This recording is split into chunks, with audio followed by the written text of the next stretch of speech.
So I think we've given it a few minutes, so hopefully most people who are going to join have joined. My name is Patrick Dalgleish. I'm a strategic account director at Pulsar, and I'm really pleased to welcome you all today and to run through some research that the Pulsar research team did in conjunction on behalf of our client Media Bounty. Media Bounty are an ethical creative agency. We worked with them on this project all around this and misinformation and how it affects brands and agencies and how people can operate within that dynamic. I'm really pleased to have Harriet, the Insights Director at Media Bounty, with me.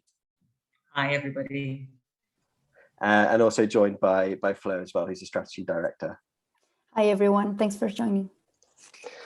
Cool. So let's get into it. I'm going to start off just by talking a little bit about Pulsar for those of you who are not familiar. So we're an audience intelligence company. What that means is that we identify signals from the web, digital conversations. We bring that in and we give our clients the tools to be able to understand what are consumers talking about and how they're behaving online, with a particular focus on understanding different audiences and how they behave and how different audiences talk about the same topic, but in different ways. Usually we're based in London, New York, and LA. At the moment, we're a little bit more scattered due to obviously the new normal. Yeah, we have both a software SaaS solution, but also, as in this case, we provide research and consultancy services. So I'm just going to talk very quickly about the signals that we use. So we look at traditional media, social, search, and web analytics, and we see generally the flow of information is relatively linear. And I say generally because often information is projected or given a platform through traditional media and then picked up on social, but sometimes that dynamic can be reversed. And then what we see is once people start to take notice of a topic, whether that's something normal or something like dis or misinformation, people then search for it and they start to internalize how it relates to them. We then see that translate through to web analytics, and that's really the footprint on specific websites. And we can listen to all of those different signals. We call it the attention trail, and that's how information generally flows. So we have a couple of different products for this project. We mainly used our social listening tool Track, which gives us the ability to identify a conversation, bring it into the tool and analyze it, and also our instant segmentation tool Communities, which allows us to understand the different audiences taking part in that conversation. So I'm just going to touch on a few outputs we've done at Pulsar all around this topic, and one of those was around conspiracy theories. So in a way, slightly lighthearted, but also quite dark in many ways. And we have this framework which we can apply to any topic, where we see whether topics are heating up or cooling down, whether they're steady, consistent volumes of conversation, or whether they're streaky. And interestingly, here we can see 5G tower conspiracy theory is the only real topic that stays in that top right-hand quadrant. Most of the other topics over time, and this was conducted around the end of the first lockdown last year, most of those sort of moved towards the periphery, and there's some relatively humorous ones in there, but it's also it's a good way of understanding the significance of different topics to the audience.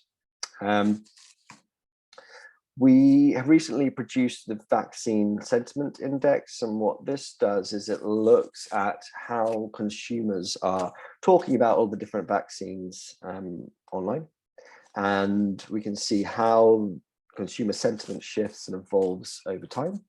And of course, this is a space which is ripe for dis and misinformation, and it's really important to be able to track what are those spikes in sentiment or dips, and how do they relate to real world events or announcements or certain people engaging in the conversation. So looking at mis and disinformation specifically, there's a couple of things which I would just like to highlight before we get into it, and that's that this area, it's not noise, it's an important signal, and I say that because it really demonstrates your audience's needs, their desires, their wants, their anxieties, and you might want to kind of brush it under the carpet, but in fact it's a really important signal to be aware of, and for you to be able to make strategic comms decisions around. And by doing that, you can apply some frameworks and understand how do you want to engage, or whether you want to engage in dis and misinformation. And only by listening to it, by measuring it, and by quantifying it, are you able to make those sorts of judgments. Is it something which you say, actually, I'm going to let this sit back and ride it out, or are you going to actively engage and put out the truthful aspect around a specific topic, or your company's or your client's specific approach to that. Finally, one thing which we've noticed through this research, and just generally through operating in the online conversational space, is that misinformation is actually pretty small. It's a small part of the conversation. Our research showed that I think 1% of Reddit users start pretty much all of the fights on Reddit, and it's a noisy minority, and they really thrive on that polarization. They look for a wedge to be able to to really get into and expose and expand upon. And it's important to be able to put that into context, and also to be able to understand when it becomes more than just a minority. So I'm going to run through a couple of the outputs that we produce on behalf of Media Bounty for this project. I think it's also important to note that Media Bounty looked at the climate conversation as a use case for misinformation, and the learnings they took from that fed into a wider playbook which can be used across pretty much any given topic, but really using climate conversation as an anchor into that world, learning from it, and then extrapolating out from that. So for example, one of the outputs, you're probably familiar with this type of thing if you've used social listening before, but it's just looking at the volume of conversation over time. It's mapping events to spikes in conversation, and we've got a couple of different topics that we were tracking. For example, we're looking at tangible impacts and solutions, and we can see that spiked in various places in relation to natural disasters such as flash floods in Scotland or hurricanes in the US. So really important to be able to map the volumes. But one of the most useful and important aspects of working with someone like Pulsar is also to be able to understand, this is not a homogeneous monolithic conversation. It's actually made up of a lot of different communities with different aspirations, different needs, different desires, all engaging around a topic for different reasons and in different ways. So for example, here we were able to look at the climate conversation and use our technology to instantly segment and break it down into different communities. And we're able to see those communities and how they play out. So the final output I'm going to show you is we're looking at each topic, and we've also overlaid how each audience is engaging with those topics. So again, we get a much more granular view, and we're able to look for the signals of misinformation, and we're able to look at a topic and understand which communities are engaging in a positive or negative way, and what are their triggers for entering into a conversation. So for example, we can see that actually, I'm just going to draw your attention to the environmentalists in a sort of pinky color. They very much under-index in terms of engaging in the conversation around tangible impacts and solutions, but they heavily over-index in terms of build back better and the green recovery. And it's, as an organization wanting to perhaps enter into this type of conversation, it's very useful to know which communities are at play, what are they talking about, and to what degree are they involved, and what are their triggers. And that's really the type of thing that we've helped Media Bounty with through this research. And on that note, I'm gonna hand over to those guys who are the real stars of the show, and they're going to talk to you about the playbook that they've created and the outputs they've taken from the insights that we've delivered. Thank you so much for that, Patrick. Yes, we're very excited to be sharing with you some of the findings of this project that we've done together. So the way we've structured this presentation, we're going to take you through some of the contents first. So first, we're going to start with the basics of what disinformation and misinformation is and what it looks like for brands. Then we're going to give you some guidance on what are some of the dirty tactics that might impact your brand. And finally, we're going to give you guidance on how to fight back misinformation and what are some of the recommendations to ensure brand safety. So all of this is happening in the context of a pandemic of misinformation, really.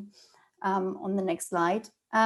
So, fake news and conspiracy theories, they're not an isolated issue that only the media should care about. Advertising funds the internet.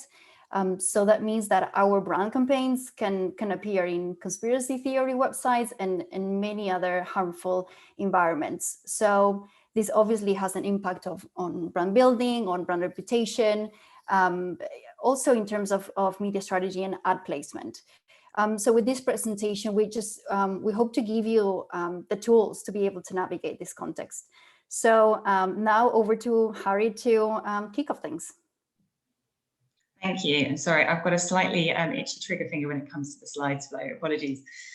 So yeah, I think the first thing that we're going to cover is actually what kind of shared definitions we can create to help us understand what climate misinformation and disinformation really are.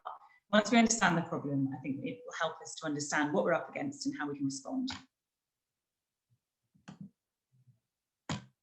So the main difference between misinformation and disinformation is the idea of intent.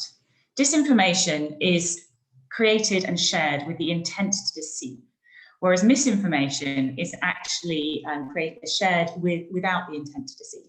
Now, what that means is that we've all done it. We've all shared something which isn't quite true.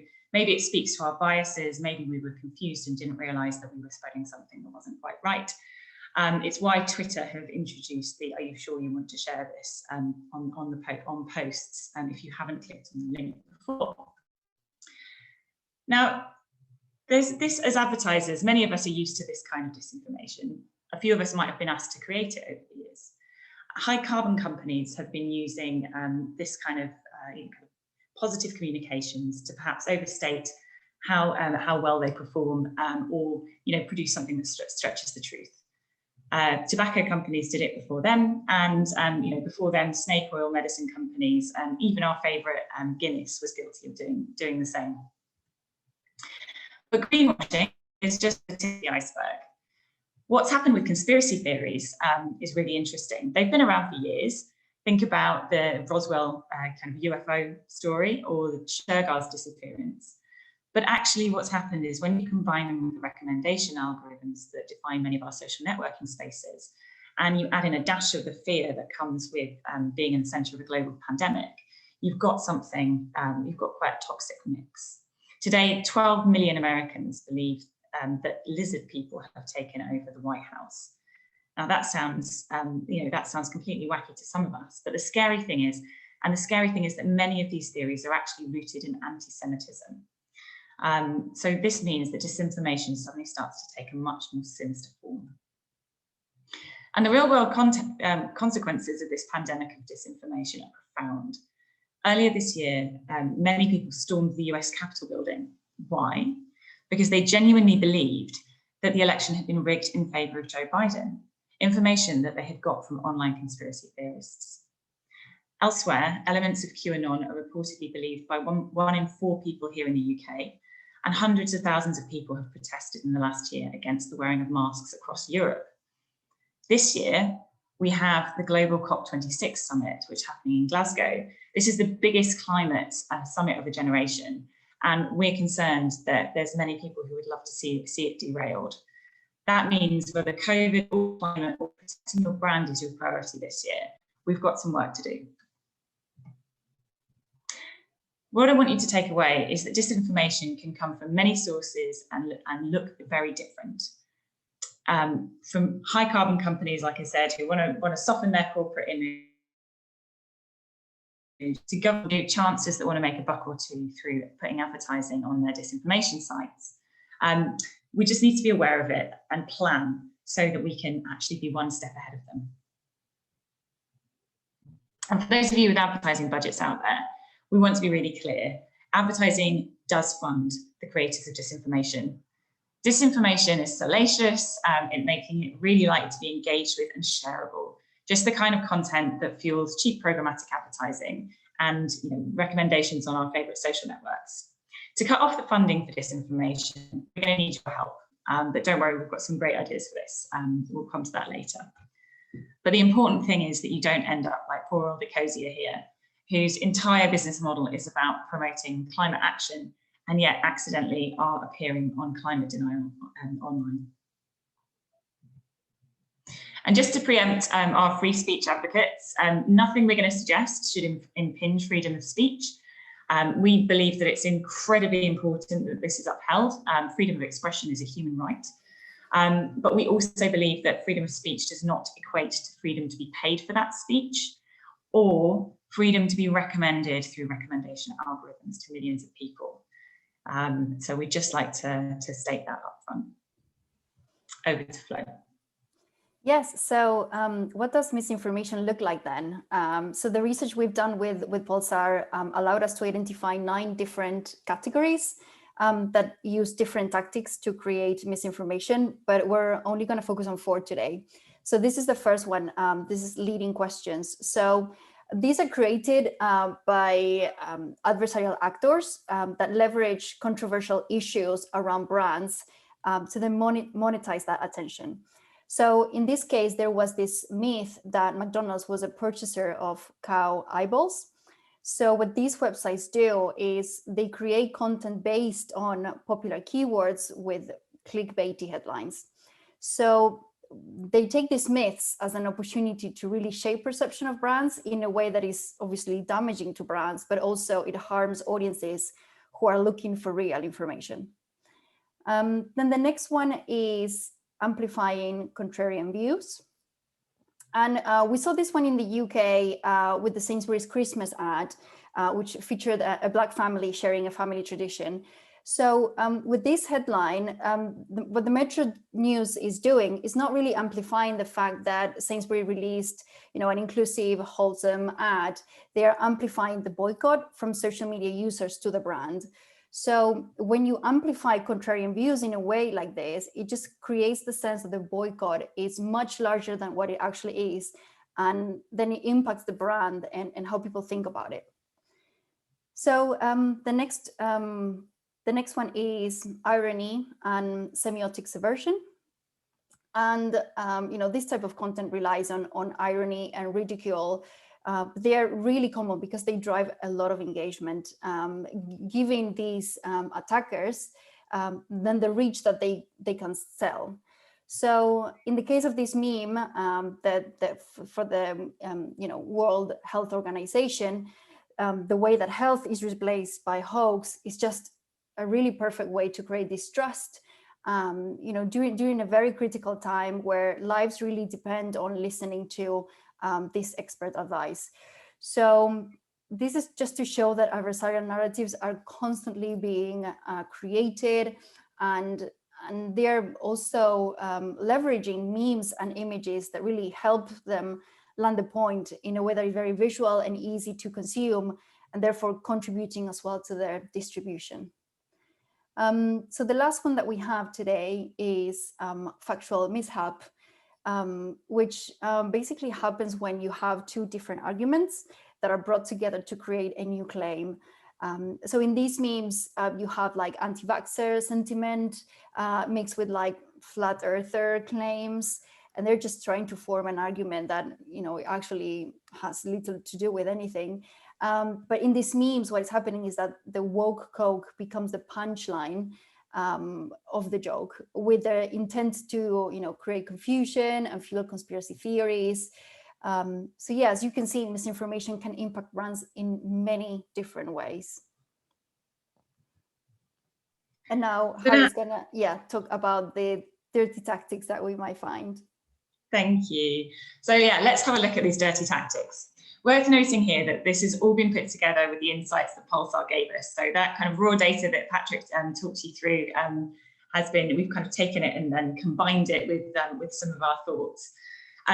So essentially, dirty strategies are employed in different ways by different people in organizations, as we discussed before. Each one of them is designed to create doubt, maybe to intimidate, or otherwise confuse online. And that means that we need to employ different tactics to fight back. But the best thing about them is they are predictable. So we can start to prepare how we will respond. The 4 types of dirty tactics that Pulsar observed across COVID and climate disinformation, they essentially kind of they have different outputs. First off, you've got our big tobacco playbook. As we mentioned, it's often used by corporates, and it's all about creating doubt in science. Our second one is a culture wars tactic. This sometimes comes from political actors, and the idea is to create division by pitting groups against each other. The third one is our conspiracy theories, essentially. They can come from a range of places and look quite different, but they're all about sowing distrust in people, institutions, and things that make us feel safe. Finally, we have trolling. This is where groups of people coordinate to derail conversations through subversion. Now, it's important to understand that each of these tactics are not standalone. You might experience several of them at the same time, and bad actors can kind of combine them for maximum impact. So let's look a little bit closer. Our first one is the big tobacco playbook. So as we said, this has been used by harmful industries since the 50s. AstraZeneca recently actually fell victim to one of these style of attacks as rumours spread that its reliance on monkey proteins in its development process would in fact turn people into monkeys. Now, of course, this is ridiculous, but it was allegedly spread to try and give other to kind of phase out or neutralise them in a very competitive marketplace for vaccines. Now, the big tobacco playbook has several component parts, from greenwashing to outright attacks on scientists. If you're a challenger brand or a brand that relies on scientific claims, you should be particularly wary of this one.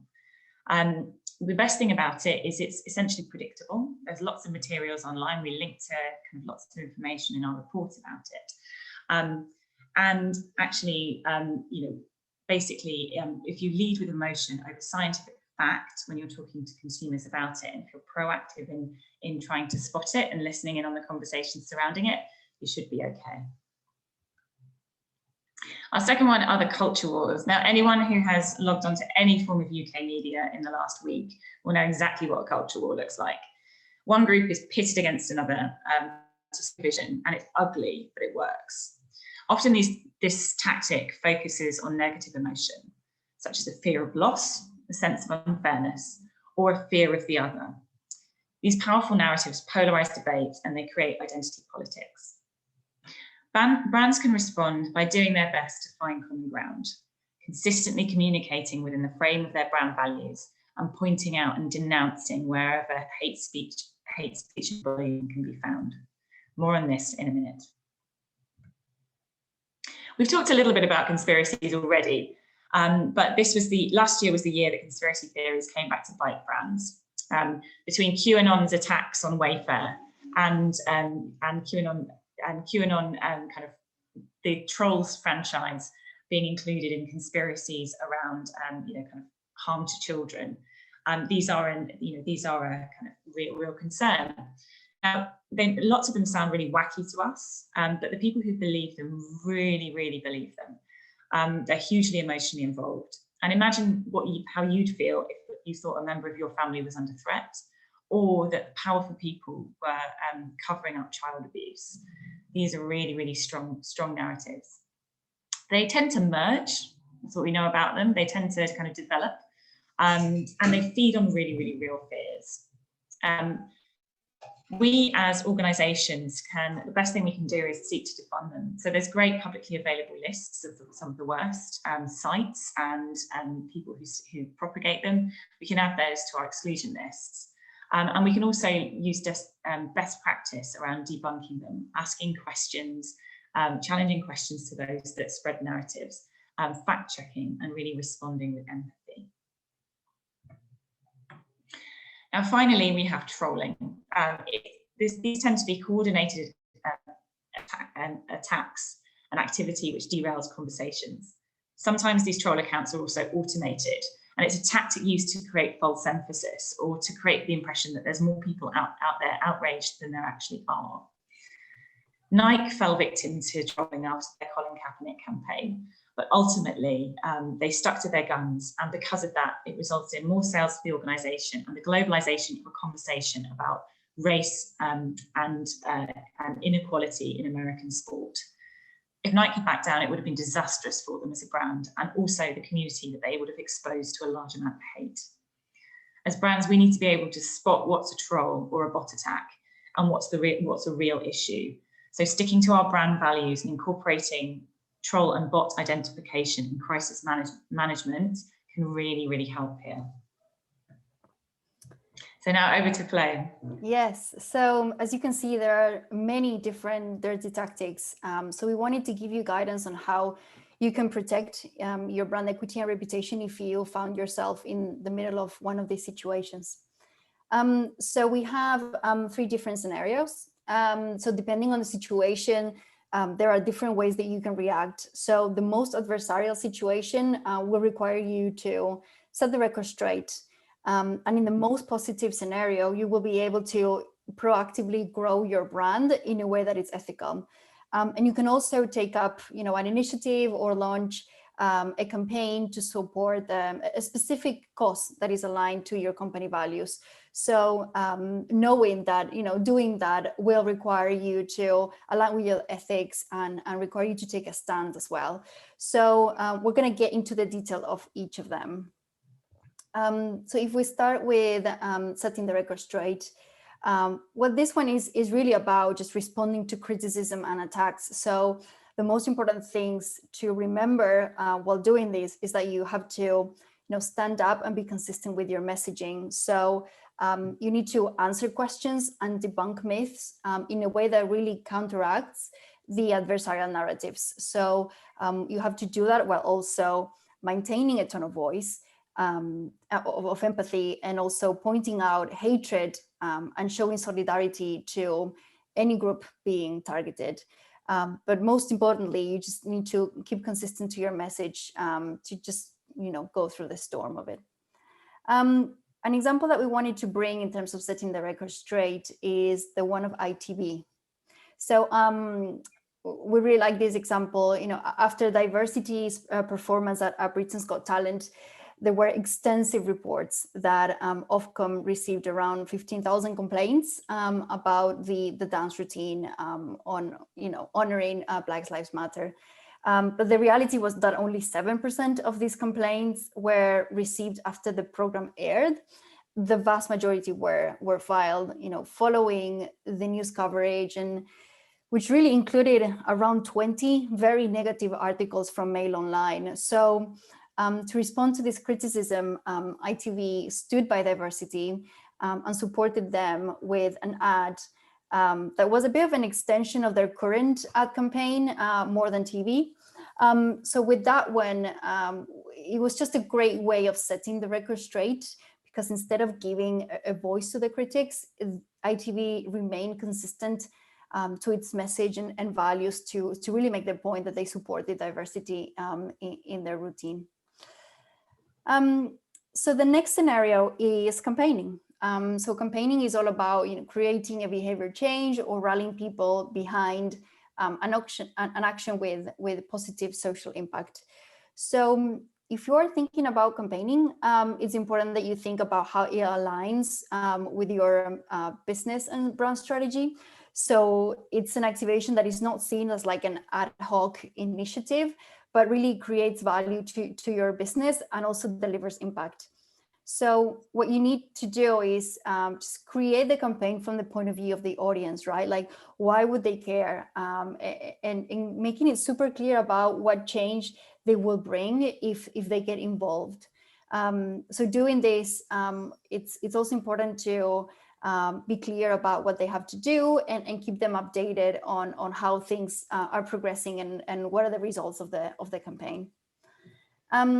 So for this example, we wanted to share with you, this one is one of my favorite campaigns. It's the legendary Truth campaign, developed by CPB in the 1990s. So the state of Florida reached a billionaire settlement with a group of tobacco companies, and they used that money to launch an initiative to encourage teens to reject smoking, basically. So Truth was this integrated campaign that really created a movement against tobacco companies and promoted it through grassroots advocacy. So with this creative campaign, they moved away from this kind of heavy, life or death tone that many anti-tobacco campaigns had, and they just adopted a new tone that never talked down to the young audience that they wanted to reach. So what they did was they reframed tobacco as this addictive drug that was promoted by the establishment, and they put forward an idea that not smoking was a rebellious youth movement. And that led to a decrease in the smoking rate from 23% to 8%. So a very effective campaign that is worth looking at. And for the final scenario, we have growing brands ethically. So, growing brands ethically is always important, but it's even more so in this context of misinformation. And to grow brands ethically, you should really use your values as a decision-making lens. A lot of brands really like to publicize brand purpose with consumer-facing manifestos, and that's okay. But when purpose helps you establish your values and guide your internal decision-making, then it can have a massive impact on how you conduct your business. So also, as we said, advertising funds the internet, so running your media ethically, all of that is critical to ensure that you're not funding fake news, and to make sure that you can have, a media strategy that is aligned with a positive impact. But we'll give you a little bit more detail in the next section on what you can actually do to ensure that you're running your media ethically.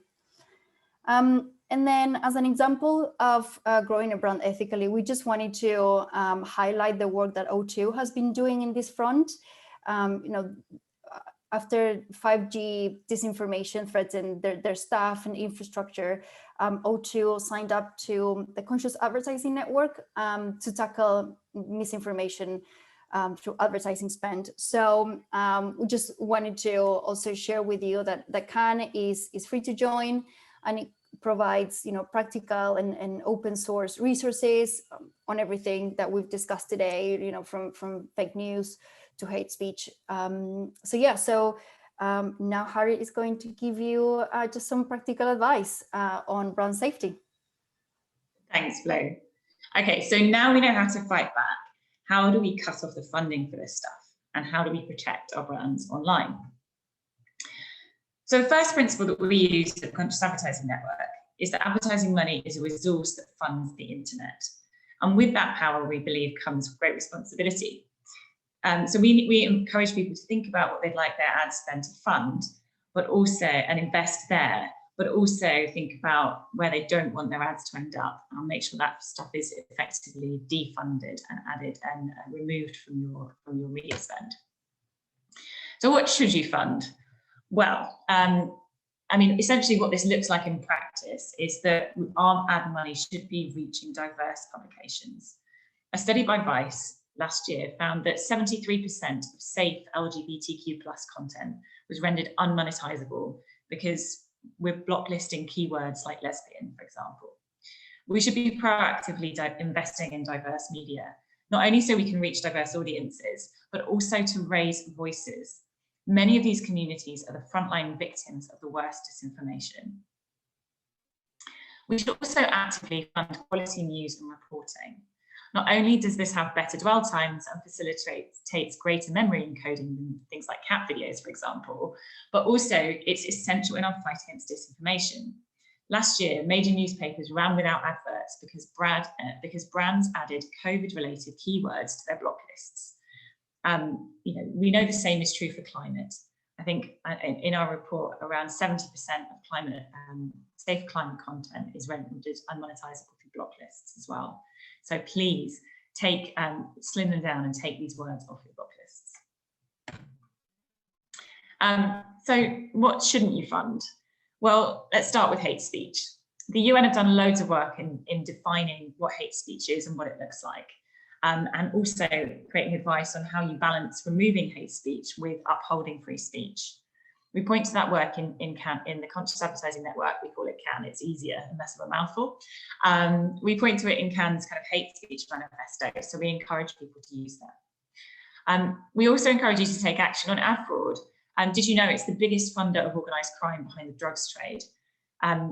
Again, there's plenty of practical information in the CAN anti-fraud manifesto, but whether you're using brand safety tools or kind of whatever you're signed up for, the most important thing is that you minimise it.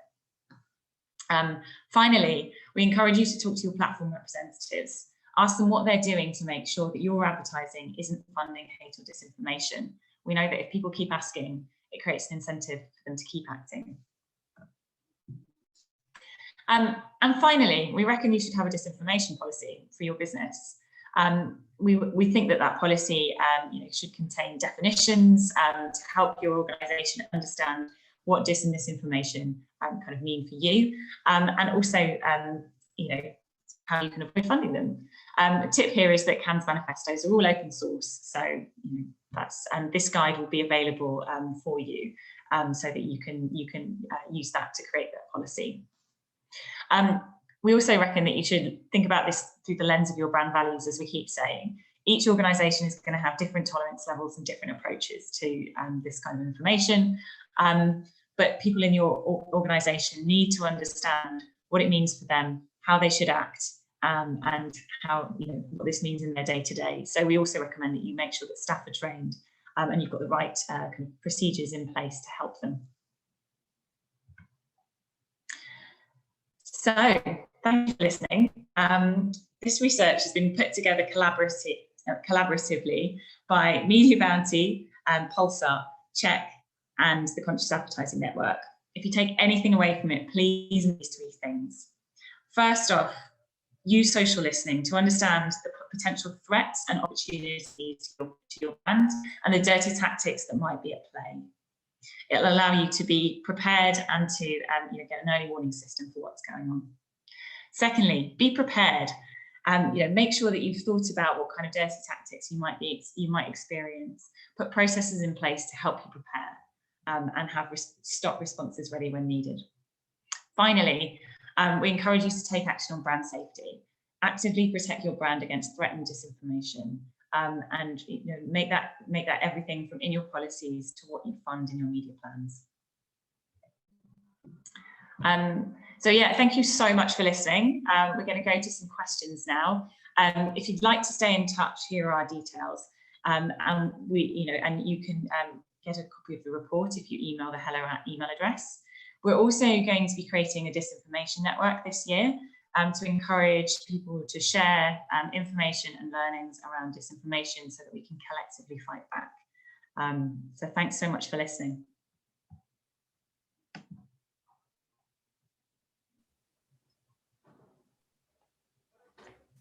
Great. So I've got a question here, which I think is quite interesting. So it's around how do you advise to deal with journalists, media outlets deliberately disinforming? This individual often acts reactively, but how can we prevent readers from being negatively influenced about the brand? So yeah, Harriet or Flo, do you have anything that you would respond to that? I mean, I think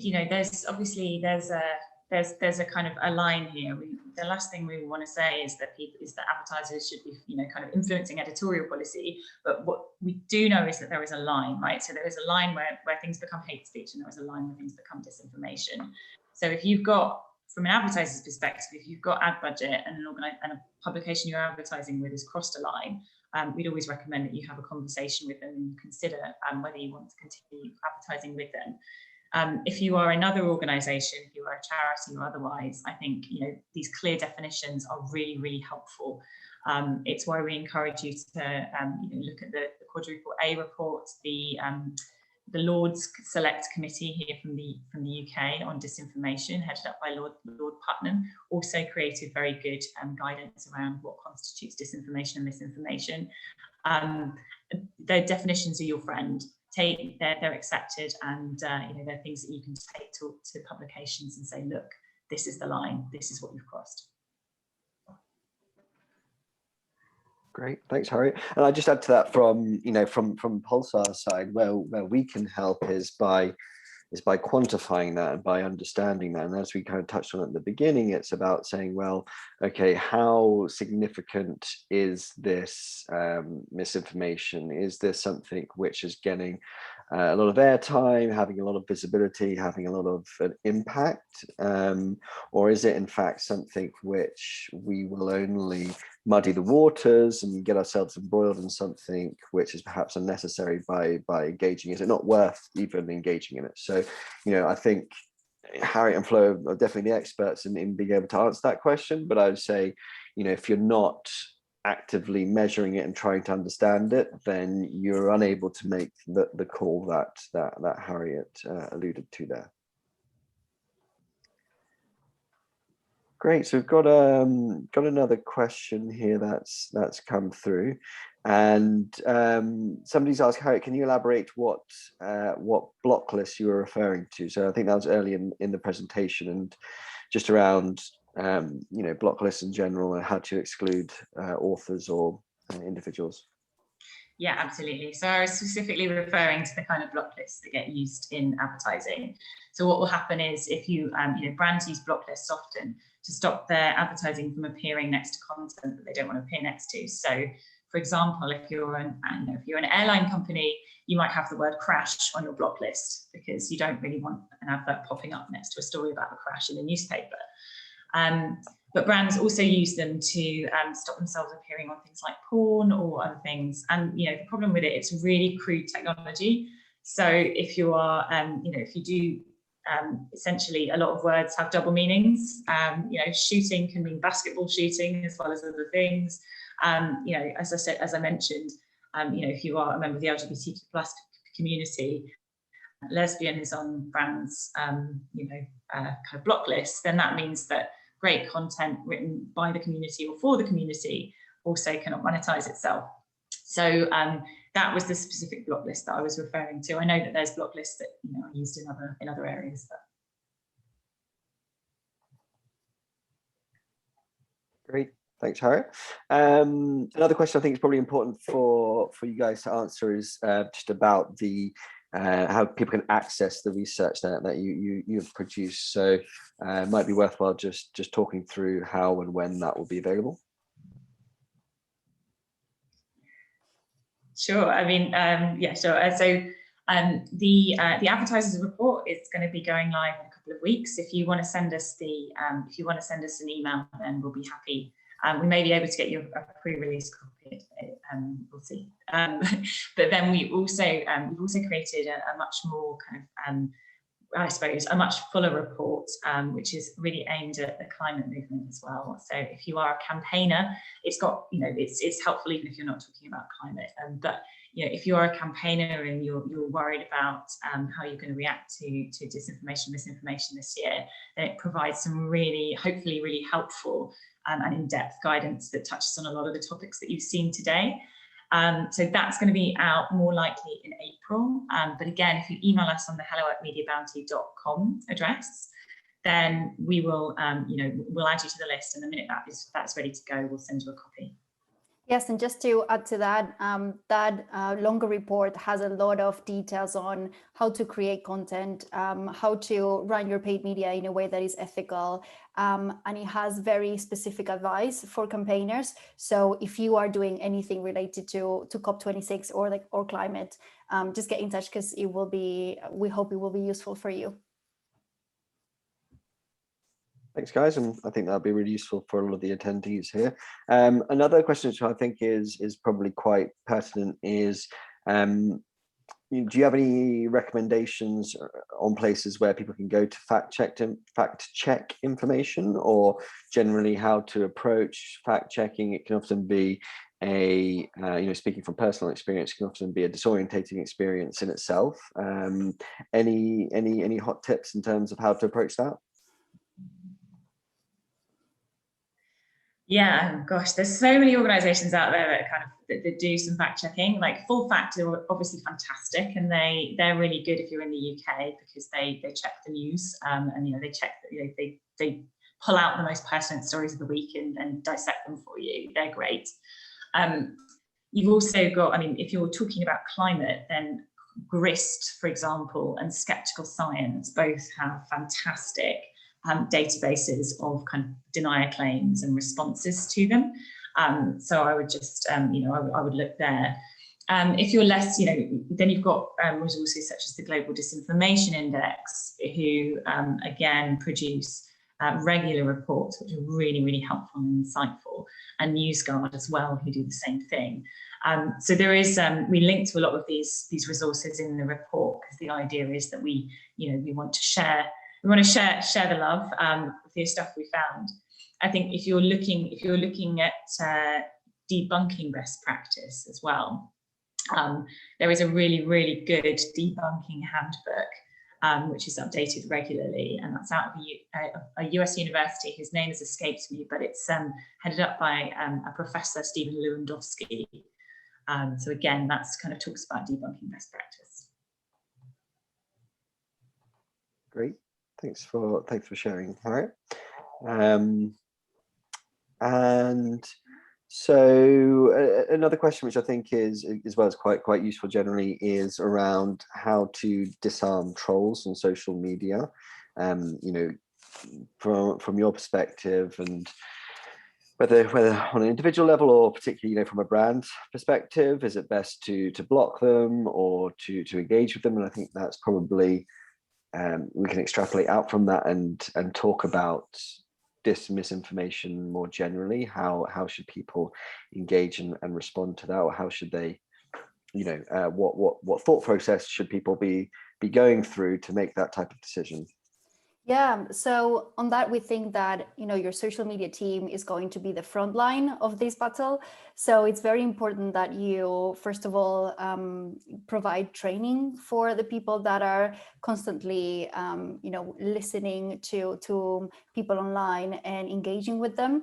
So, we love this example from Yorkshire Tea from last year, where they, found themselves in the middle of a situation where there were racist claims, and there were a few issues around politicians featured with Yorkshire Tea, and they're responding in a way that it was very clear in that they were just setting the record straight in that they were not a racist brand, and that they wouldn't accept any kind of comments around that. So just not being afraid to really stand up to what you think is right.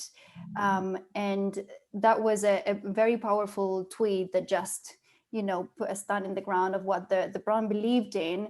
And it's one of the case studies that we have featured in the report as well. The way that they didn't just tiptoe around the topic, they just denounced it with a very clear message. And for that, that is one of the best practices that we have seen lately. Great. And so I think we'll use this one as the final question. And we've had a couple of people talking generally about platforms or publications that may, in and of themselves have a checkered history with certain topics, or misinformation, disinformation, may also be trying to navigate that themselves and might not have always come on the right side of that. But of course, at the same time, they're important channels for reaching audiences, target audiences. Any thoughts in terms of how to navigate that minefield? Is it a case of trying to engage constructively with various social channels, with publications? Is it a case of blacklisting some and working only with others? Any thoughts in terms of how you might want to approach that? So for brands, we set out the 3 different scenarios because, they're usually the ones that brands are exposed to. I think, we've discussed the importance of values from an internal perspective and how impactful they can be in, impacting the way you go about doing business, and making sure that everybody is clear on those values will really show you the path of how to engage in situations like that. But I'm just thinking, Harriet, if we have any other specific examples from our research. Yeah, so my internet cut out at the worst possible moment. So the question was about specific different target audiences and how they react differently to the same story. Is that right? Kind of. No, it's more around actually different mediums, different channels, different social media channels, and publications, and they themselves might have as a checkered history, or might have been some polemic around them. How do you engage with those and prioritize or disengage? I mean, gosh, that's so I mean, there's so many examples of different ways of doing this. I think the difficulty from some of these conversations is that some of them happen behind closed doors, so the brands wouldn't necessarily speak out. But I think some of the examples are we've seen Lego pulled out of various different UK tabloids last year or the year before because of the Stop Funding Hate campaign over here in the UK. Sleeping Giants is a similar thing globally. Actually kind of put them in the spotlight and said, "Are you happy, Lego, to be appearing next to this kind of content?" And actually, demonstrably, I think that campaign has resulted in changes in editorial policy at various different organisations. A lot about this is about making kind of hate and disinformation unprofitable. I think that's a really, that is a really important thing that we have to keep coming back to, is that if there is no consumer demand for hate and bullying, then, and by consumer demand, I mean if advertisers won't fund it, then that puts editors, that forces kind of change. But I think it's definitely a case of I think it's a case of really thinking about kind of where you want to appear and what you want to fund. And like we said, if you can create inclusion lists, so that's the places that you'd like to be and you'd like your advertising to appear next to, brilliant. And as I said, there's plenty of resources out there, because I think there's a trade-off, publications with editors and where there's accountability is one thing, the long tail of the internet is another thing. So treating those different environments differently, because when you've got a publication that you can have a conversation with, that's one thing. When you're dealing with a name, kind of faceless kind of internet site that might be spreading some of the worst stuff, that's another. So have 2 different strategies.